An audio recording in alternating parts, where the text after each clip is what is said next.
Los castillos de la provincia de Soria son un tesoro que muchos desconocen. Aquí encontramos cientos de ellos para todos los gustos, con diferentes estilos, antigüedad o estados de conservación. Aunque el acceso a algunos por el paso del tiempo no es del todo fácil o ya no es lo que era, los que vamos a recorrer hoy son todos visitables.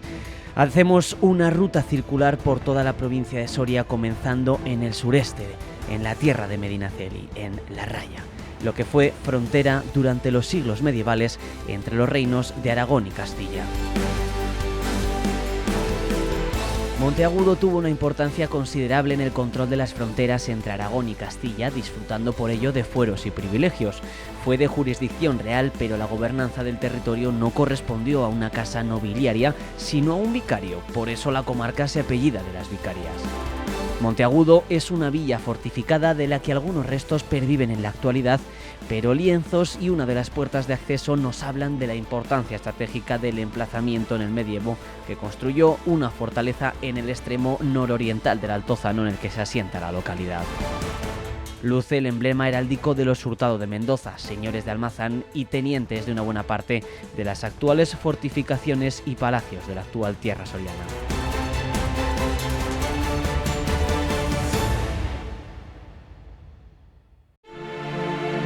El de Almenar se ha convertido en uno de los castillos más famosos de nuestra provincia. Fue declarado Bien de Interés Cultural en 1949. Un recinto fortificado y avanzado a modo de barbacana se levantó para proteger la primera línea de defensa, que a principios del siglo XX fue cuartel de la Guardia Civil. Precisamente en aquellos años, entre sus muros nació Leonor Izquierdo, que fuera después musa y esposa de Antonio Machado. El estado de conservación del castillo de Almenar es más que excelente y el paisaje que crea en lo alto de una loma merece al menos una visita. El castillo de Almenar, eso sí, es de propiedad privada, aunque sí que es posible acercarse a sus alrededores. A los pies del Moncayo, con una panorámica espectacular, el castillo de Voz Mediano reúne construcciones de distintas etapas. El recinto exterior es romano, la torre árabe y la muralla almenada medieval. En la actualidad es utilizado como cementerio del municipio. El acceso se realiza por un paso acodado en una torre de una de las esquinas de su recinto exterior. De la torre del homenaje, fácilmente accesible, llama poderosamente la atención los arcos cruzados de su interior. El castillo de Magaña es considerado uno de los más importantes del siglo XV de la provincia de Soria. Se encuentra situado en un empinado cerro próximo a la población y dominando a esta sobre el valle del río Alhama y el puente medieval que lo cruza en este punto. Fue construido en mampostería. Está compuesto de doble recinto en torno a la torre del homenaje, que es de origen bereber del siglo IX, muy anterior por tanto al resto del castillo y que forma parte de la red de grandes torres aisladas de origen bereber levantadas a lo largo del Valle del Rituerto, junto a las de Masegoso, Trévago, Noviercas, Castellanos, La Pica o Aldealpozo.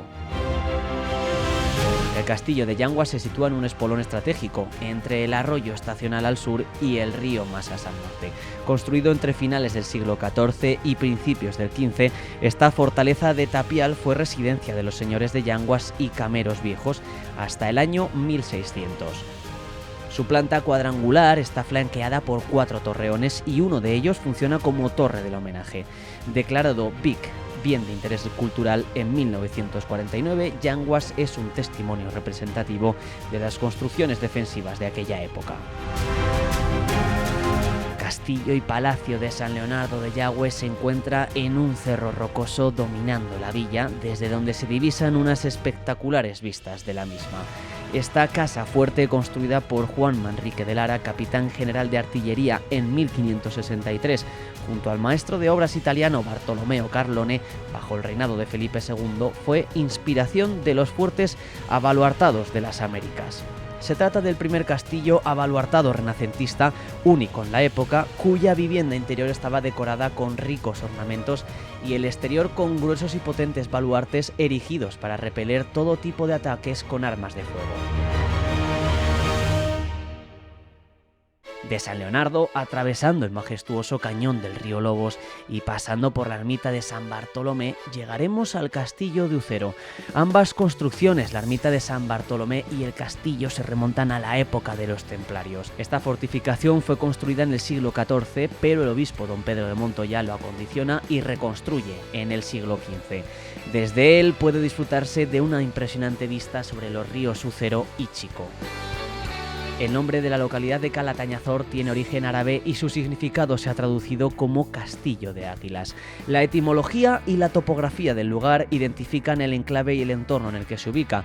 Una leyenda sitúa aquí al general andalusí Almanzor en el año 1002, recibiendo una terrible derrota por las tropas de Castilla en el Valle de Sangre, donde se dice que Almanzor perdió su tambor. Hoy este conjunto histórico, bien de interés cultural, conserva murallas y castillo y el entramado urbano medieval con calles estrechas y empedradas, casas construidas con mampostería y entramado de madera y adobe, chimeneas cónicas fabricadas con la técnica del encestado y soportales donde los lugareños se reunían protegidos de las inclemencias climatológicas y donde ponían a la venta los productos de la tierra. El castillo de Osma se alza sobre un monte a las afueras de la localidad de Osma, junto al burgo de Osma. En sus alrededores hay una serie de paneles informativos que ayudan a comprender el estado de esta fortificación y su importancia en la historia. En sus extremos se sitúan las torres del homenaje. Para acceder hasta él hay que cruzar el puente de Osma y subir el cerro en el que se encuentra ubicado. En la zona norte aún sigue en pie la Torre del Agua, junto al río Ucero. El acceso al castillo es gratuito, tan solo nos llevará algo de esfuerzo subir hasta el alto en el que fue construido. Dominando el territorio, la fortaleza de Gormaz vigila y controla la zona. Es uno de los imprescindibles de la provincia, por su situación, conservación e importancia dentro de la historia. Se trata de la fortaleza más grande de Europa. Es de acceso libre y gratuito, perfecto para visitar en cualquier época del año. La puerta principal del castillo se abre en el lado sur, en un frente de muralla de 16 metros. A través de ella se observa un paisaje inmenso de los campos que rodean la fortaleza. Lo más llamativo de esta puerta es el arco exterior. Presenta forma de herradura con un trazado típico de los arcos califales, todo un símbolo inequívoco de vinculación cultural. Situado en lo alto de un cerro y rodeado por unas impresionantes murallas, el castillo de Berlanga de Duero es uno de los mejor conservados de la provincia. Está formado por dos recintos fortificados de diferentes épocas históricas, uno medieval y el otro renacentista, y posee un origen incierto, aunque las últimas excavaciones arqueológicas lo sitúan entre los siglos X y XI, como una fortaleza islámica de la que se conserva su aljibe. Desde luego jugó un importante papel en la frontera con los reinos cristianos durante la Reconquista. Perteneció a las familias Tobar y Velasco, promotores de la construcción de la Colegiata de la Virgen del Mercado y también del palacio situado a los pies del castillo. Los tres edificios son muestras de poder de María de Tobar e Íñigo Fernández de Velasco, condestables de Castilla en los tiempos de los reyes católicos. El religioso con la Colegiata, el político con el palacio y el militar con el castillo. La villa fortificada de Reyo, situada en una muela, constituye el conjunto amurallado mejor conservado de la provincia. Conserva las murallas y el castillo que protegían el paso desde tierras del sur a la línea del Duero. La fecha de construcción podría remontarse al siglo XII, época de construcción de las atalayas del Tiñón y del Agua. Al igual que el de Berlanga de Duero, es un perfecto ejemplo de la evolución arquitectónica en la construcción de castillos. Ambos, a unos pocos minutos de distancia, reflejan el estilo que se adoptó en el Renacimiento con esas características torres circulares.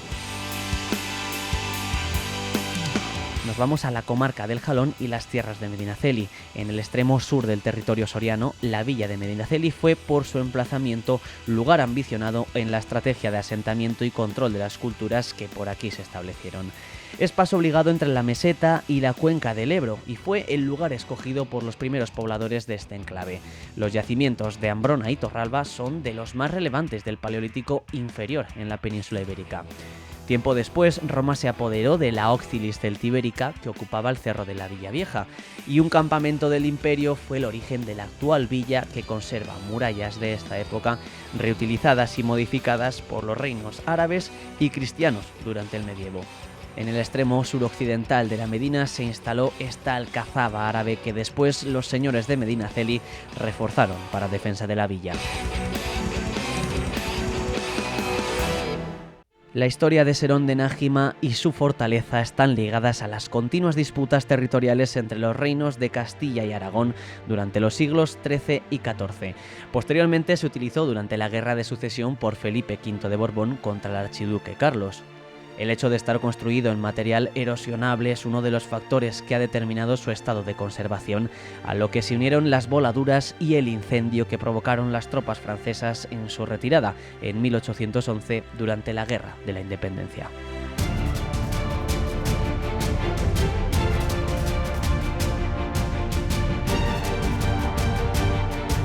Así cerramos esta ruta circular a lo largo de toda la provincia. Comenzábamos en Monteagudo de las Vicarías y finalizamos en Serón de Nájima, uno de los grandes desconocidos. Esta tan solo ha sido una pequeña muestra de todos los castillos que tenemos en nuestro territorio. Son muchas más rutas y muchos más días los que necesitaremos para conocerlos todos. Les invitamos a ello y a seguir redescubriendo la provincia de Soria con esta ruta. La semana que viene conoceremos más secretos ocultos de nuestra tierra.